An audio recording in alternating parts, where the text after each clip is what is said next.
Hey guys, it's Mr. T. I'm just, I've run into some issues and some concerns that I need to discuss with all my classes. So I'm making this video to address those so that we can come over these issues and we can move forward from here. Okay? So I'm just going to run through some procedures. Some are old that we've done before always, and some are new based on some issues I've ran into. Okay? So first thing we need to talk about is how to submit an assignment for this class. Some people, even though we've been online for 3 weeks of school now, people still don't have this correct. So I'm going over it again. Unless I have given you explicit permission, like you've asked me and I said, yes, you can, all assignments should be completed on paper, written out. I do not want you to use Kami, specifically because it's hard to type mathematical stuff on Kami unless you use that equation writer tool. And I really don't want you to convert the PDF homework files into a Google Doc. It really screws everything up and it's just too aggravating and confusing for me to read. I really just don't want to fool with it. Okay? So, but unless I've given you permission to use Kami, back up. If I've said you can use Kami, that's fine. People should only be using Kami or converting to a Google Doc if they do not have access to a smartphone that can take pictures. Okay, if Kami is your only option, you can use it. Otherwise, all assignments should be handwritten, completed on paper, and submitted on Google Classroom. So at the top of your page, put your name, what block you have me, and that day's date. You need to work out all the homework problems and show all your work. Okay? Some people have been deducted points because they have not completed all the problems or they didn't fully answer the question. Okay, you have to make sure you answer all parts of the question. And again, all problems should be attempted. If you need help, ask me, and I'll discuss that later. To submit, you take a picture of your work and submit it on Google Classroom. And what I found easiest for kids to do, if you have a smartphone, is to download the Google Classroom app to your phone and make sure you're signed in with your student email account. And that way, when you take the picture with your phone, you can just go into the Google Classroom app, go to the assignment, and hit turn in, and there should be a way that you can access your pictures, and you can just select the picture you want and upload it from there. Okay. You also have the option to attach the picture to a Google Doc or a slide. Okay, some kids do that, and I'm okay with that. But the trouble is some kids don't attach the picture properly, and so all I get is a blank doc or a blank slide. I can't accept that, okay? You've got to make sure that picture is on that doc or that slide if you're going to go that route. All right? All assignments should be submitted on time to receive full credit. Each assignment is posted around 9 o'clock in the morning, and it's due at 11:59. Guys, that's 15 hours, essentially, okay? That is more than enough time to get an assignment completed, especially when it's like 20 problems for math. Okay? And I'll talk more about missing and late assignments here in just a second. All right, let's go over grading again. Every assignment you get goes in one of these categories: homework, quiz, or a test. Homework grades, which I mentioned earlier, they are spot checked for understanding, and I try and give you feedback as quick as I can, okay? So essentially, if you answer all the homework problems and they look somewhat correct, I will give you full credit. All right? And I think you've picked up on it by now.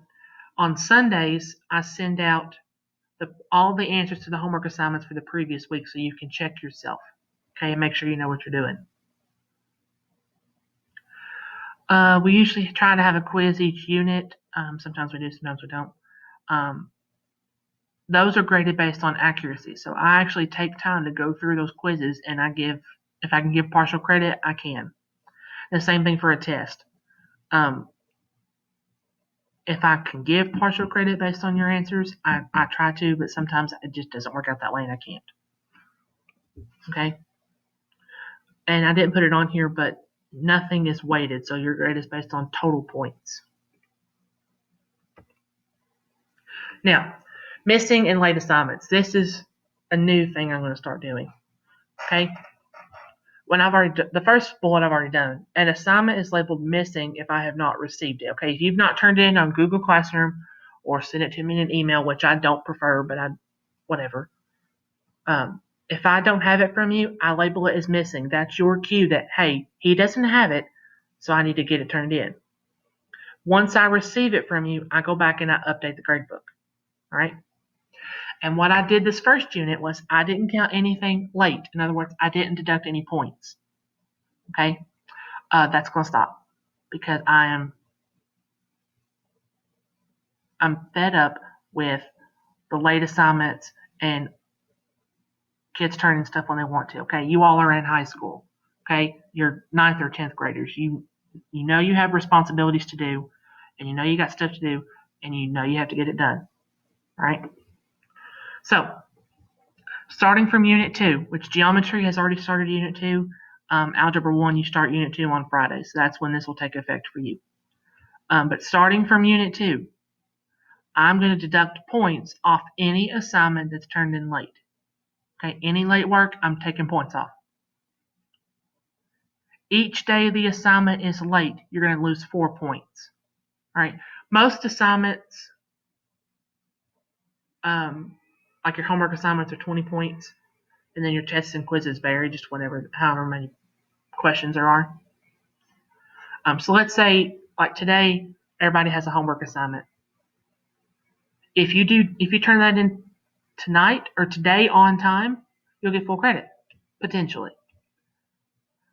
If you turn that in tomorrow, on Tuesday, the highest you could get is a 16 out of 20. Okay? You turn it in on Wednesday, you lose 8 points. So the highest you could get is a 12 out of 20. Do you see how that's going to work? Eventually, if you turn it in really late, you're going to get 0 because you can't get anything back. Okay? So if you want full credit on an assignment, turn it in on time. Okay? And again, you have 15 hours each day to complete an assignment. There is no reason not to have anything missing. There's no reason not to have it done. Okay, unless there's some freak accident, in which case you need to let me know. Okay, but for the most part, I'm trying to combat your all's what I perceive as laziness and unmotivation. Okay, there's no reason y'all should have this many missing assignments or anything like that. You've got plenty of time, and you have plenty of chances to ask me for help. Okay, make sure you got all your stuff turned in on time. What if you need help? If you need help, you have a question about the math, or your computer's messing up, or you just need somebody to talk to, contact me. I'm here to help you all. There should be no shame in asking for help. And I know there's that stigma in high school. I'm not going to ask a question because I don't want my teacher to feel stupid or think I'm stupid. I never think somebody asking for help, I never think they're stupid. Okay? It really looks stupid when you don't ask for help and then you all bomb quizzes and tests. That's when it looks stupid. Okay? If you actually need help, like you're just stuck on a problem and you have no idea what you're doing, let me know. I'm here to help. I'm here every day at school from 9 to 3, roughly. Sometimes a little after 3, and I'm usually here before 9. Okay? If you need help at all, call me on my school phone. Okay? You have that number, so call me. But if you call me, tell me who you are so I know who it is when I answer. Don't just pick up the phone and automatically start, I need help. You need to tell me who you are because I don't have caller ID. I don't know who's calling. Okay? Or you could email me on my school email account. You'll have access to that too on that student information sheet. Email me a question. Some kids do that, and I try and answer as quick as I can. Okay? Message me on Remind. Not a lot of people are signed up on Remind, which I don't know why. You've had plenty of time to do that. But if you're on Remind, send me a message, and I can answer you try and answer you as quick as I can. The same thing with Classroom. Send me a private comment on Google Classroom, and I'm trying to help you. All right. Next, I want to talk about something called photomath, and this really affects more my algebra kids than my geometry kids because photomath is more geared towards algebra and stuff like that. But what I run into is I have run into issues with students using photomath on a quiz. Okay, and I'm not going to explain what it is. You probably know what it is. But the thing is, when you do that, use photomath to get an answer and then type that answer in, that constitutes cheating. Okay, which is the most unethical thing you could do as a student. And as a matter of fact, if you try that crap in college, they'll kick you out. Okay, cheating is very serious, guys. You should never, ever, ever, ever, ever do it. Anyway, back to photomath. I know what photomath answers are. Okay, I have it on my phone. Like I know what it's going to give you for an answer. So if I see a photomath answer on any test or quiz, you're not going to get credit for that problem. I don't care if it's right. Okay, it counts as cheating, which means you didn't do the work. You let photomath do the work, so you're not going to get credit for it. And if I see it, you will be notified by me, and I'm going to contact your parents. They're going to know. Okay, and you could possibly receive a 0 on that quiz or test, which I don't think you want. So it's just better not to even use photomath. Okay.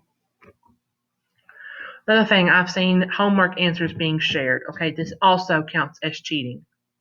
Again, because you're not doing the work, somebody else is doing the work. And how do I know this? I can tell. Well, I could really tell